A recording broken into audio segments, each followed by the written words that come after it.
इसी हवाले से मज़ीद बात करेंगे। हमारे साथ मौजूद हैं ज़मीर हुसैन। ज़मीर हुसैन, बताइएगा, अल अज़ीज़िया फ्लैगशिप रेफरेंस की समाअत बगैर किसी कार्रवाई के कल तक के लिए मुलतवी कर दी गई है, क्या तफसीलात हैं इस हवाले से?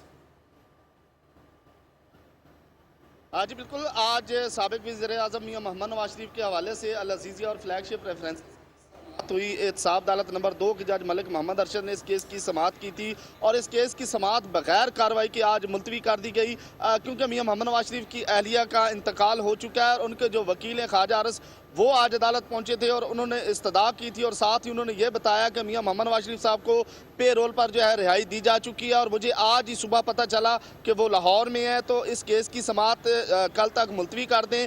और मैं उनसे हिदायत नहीं ले सका, वो अपनी अहलिया की जो है इंतकाल की वजह से लाहौर में है। तो एहतसाब अदालत के जज मलिक मोहम्मद अरशद ने कहा कि बिल्कुल आज वैसे भी जो है समाअत की कार्रवाई बनती नहीं है, क्योंकि मरियम नवाज की जो वालदा है कलसूम नवाज, वो बड़ी अहम शख्सियत थी।